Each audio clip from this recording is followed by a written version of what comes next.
سب سے پہلے میں وسیم سجاد صاحب آپ سے جاننا چاہوں گا کہ جس انداز میں عمران خان صاحب کو گرفتار کیا گیا اور پھر جو رد عمل ہوا ہے اور فوجی افسران کے گھروں پر حملے کیے گئے ہیں، آپ نہیں سمجھتے کہ دونوں جو ایکشنز ہیں وہ غلط ہیں اور اس سے پاکستان میں جمہوریت کے لیے بڑے خطرات پیدا ہو گئے ہیں؟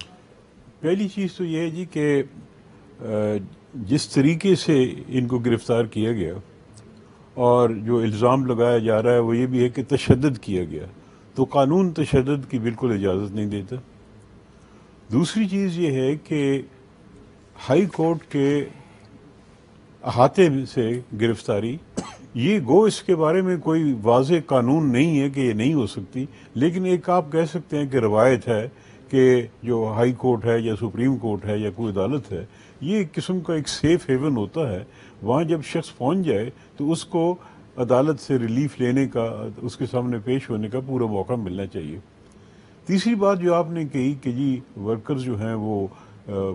کور کمانڈر کے گھر پہ حملہ آور ہوئے ہیں، یہ تو کوئی نہ اخلاقیات نہ قانون اس کی اجازت نہیں دیتا، کیونکہ جو کارروائی ہونی ہے وہ قانون کے مطابق ہونی ہے، اور اگر قانون کی خلاف ورزی ہوئی ہے تو ہائی کورٹ اور اس کے بعد سپریم کورٹ اس سے فیصلہ کرے گا۔ کور کمانڈر کا اس سے کوئی تعلق نہیں ہوتا، اور اگر ہو بھی تو ان کے گھر کو جلانا، اس پہ تشدد کرنا، یہ بالکل قانون اجازت نہیں دیتا۔ جی حامد خان صاحب، آپ ایک کانسٹیٹیوشنل لائر ہیں، بہت سی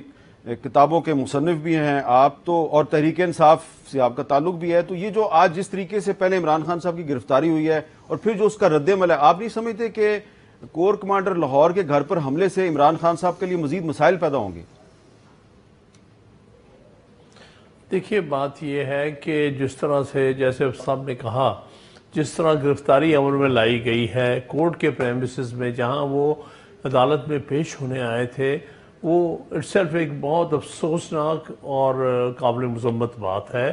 بالکل صحیح کہا وسیم سجاد صاحب نے کہ عدالتوں کو ہم سیف ہیون سمجھتے ہیں، وہ جگہ گرفتاری کے لیے نہیں۔ یہ تو ایک ٹریپ ہوا نا کہ ان کو پہلے بلایا گیا، اس کے بعد وہاں پر جب وہ ایک اپنے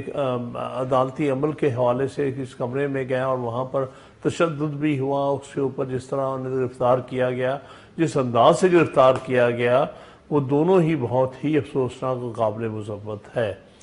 اب جہاں تک اس بات کا تعلق ہے کہ کور کمانڈرز کے گھر پہ حملہ کارکنوں نے ایک رد عمل کے طور پر کیا، وہ بھی افسوسناک ہے۔ کسی طور پہ ملک کا جو امن ہے وہ برباد نہیں ہونا چاہیے۔ غصہ یا ان کا رد عمل تو سمجھ میں آتا ہے، اور جس طرح سے سارا کچھ ہوا اس میں ایک قسم کی غصے کی لہر دوڑنی تھی، جس کے نتیجے میں ہر شہر میں اس وقت احتجاج ہو رہا ہے، رستے بند ہو رہے ہیں۔ یہ ساری باتیں پتہ ہونی چاہیے تھی ان لوگوں کو جن لوگوں نے یہ سب کچھ کرنے کا فیصلہ کیا، انہیں پتہ ہونا چاہیے تھا کہ شدید رد عمل آئے گا اس بات کا۔ تو یہ جو کچھ بھی کیا گیا افسوسناک ہے۔ بہرحال کسی کے بھی ساتھ تشدد ہونا، کسی کے گھر پہ حملہ ہونا اچھی بات نہیں ہے، افسوسناک بات ہے، اس سے ملک کا امن ڈسٹرب ہوتا ہے۔